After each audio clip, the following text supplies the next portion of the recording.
This is the story of the Jungle Book. You can read along with me in your book. You will know it is time to turn the page when you hear the jungle bird call like this. Let's begin now. It was many years ago when I, Bagheera, the panther, found a little lost man cub. He was alone and unprotected in the jungle of India. So I took the small boy to a nearby family of wolves I knew.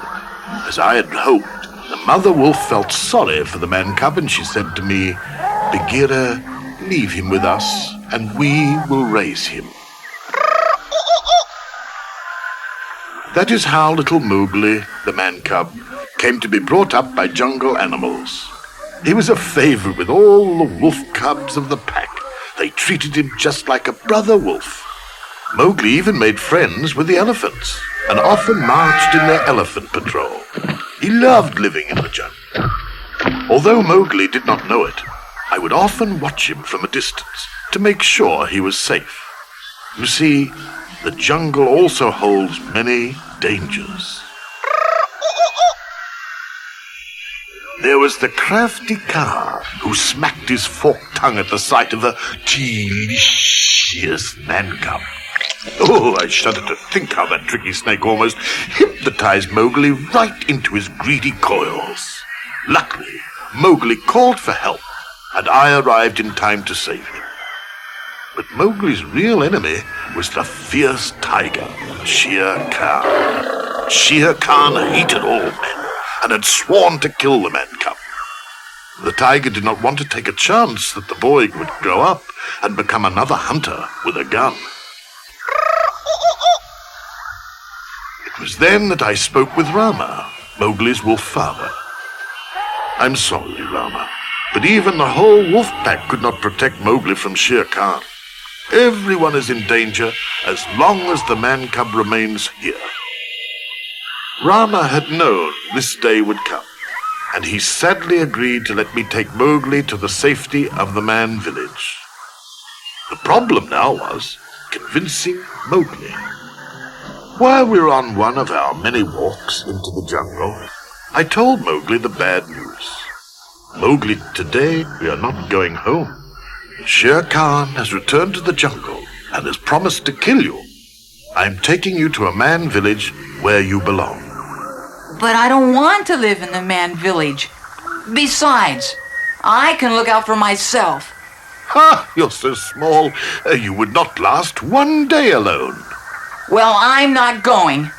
And Mowgli stormed off deep into the jungle. I knew the man cub would have to learn about the ways of the jungle for himself, so I let him go. But I followed close behind to see that he stayed out of trouble. Unfortunately, who should the man cub meet first but that happy-go-lucky jungle bear, Baloo? Mowgli listened eagerly as Baloo sang to him about the simple, carefree life of a bear.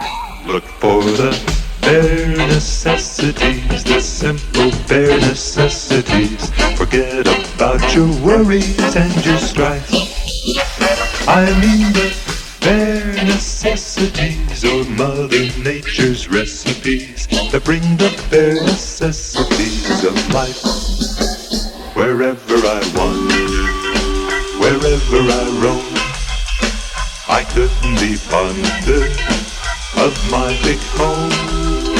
The bees are buzzing in the tree to make some honey just for me. Then look under the rocks and plants and take a glance at the busy ants, then maybe try a few. The bare necessities of life will come to you. They'll come to you. I had to step in. "Baloo," I explained, "Mowgli has to go back to the man village." But they'll ruin him. They'll make a man out of him. Our discussion was cut short when a band of monkeys grabbed Mowgli and whisked him up into the treetops. "Come on, Baloo. They must be taking him to the ancient temple. That crazy monkey, King Louie, is behind this." Soon Mowgli was face to face with King Louie. Why have you brought me here? Relax, man cub, said Louie. We can help each other. I'll fix it so you can stay in the jungle if you teach me the secret of man's fire. But I don't know how to make a fire. Don't try to kid me, man cub. Tell me about man's fire so I can be like you. It looked like Baloo and I had arrived just in time. Baloo, I said quietly, you've got to create a disturbance so I can get Mowgli out of there. Baloo took some leaves and a coconut shell and disguised himself as a monkey. Then he sang and danced with King Louie while I found Mowgli. Now I'm the king of the swingers, the jungle VIP. I've reached the top and I had to stop, and that's what's bothering me. I wanna be a man cub, and stroll right into town, and be just like the other men. I'm tired of monkeying round. Oh, I wanna be like you. I wanna walk like you, talk like you. You'll see it true, and act like me. Can learn to be you, man. But the disguise didn't fool Louie for long. It's Baloo. Get that bear. The wild chase that followed, Baloo bumped into a shaky old stone pillar, and the ancient temple walls came crashing down around the monkeys.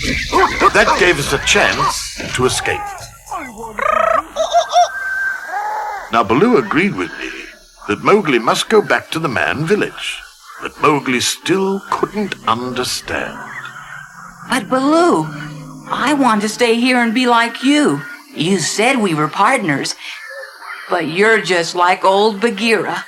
Neither of you likes me. Now hold on, little britches, said Baloo. Bagheera and I are only trying to do what's best for you. You're a human, and you belong with other humans. Mowgli shook his head, turned and sadly walked away. This was just the opportunity Shere Khan had been waiting for. The tiger, who must have been following us for some time, saw the man cub alone and leaped out at Mowgli. But the mighty Shere Khan fell with a thud a few inches away from the boy. Baloo had grabbed Shere Khan's tail at the last moment. Run, Mowgli! Shouted Baloo.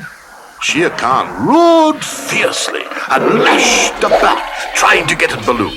As long as the bear hung on tightly to Shere Khan's tail, he was safe from the tiger's razor-sharp teeth. Then Shere Khan cracked his big tail like a mighty whip and whirled Baloo to the ground. Suddenly, a storm came up. A lightning bolt flashed to earth and set a nearby tree afire. Mowgli saw a way to save them. One thing Shere Khan feared was fire. Mowgli took a burning branch in his hand and ran toward the tiger. The fire frightened Shere Khan so much that he ran off like a scared kitten. Baloo sighed in relief. Nice work, Mowgli. We'll never see him around these parts again. Mowgli was still convinced that he would never leave the jungle for any reason. But just then, he saw something he had never seen before. It was a girl.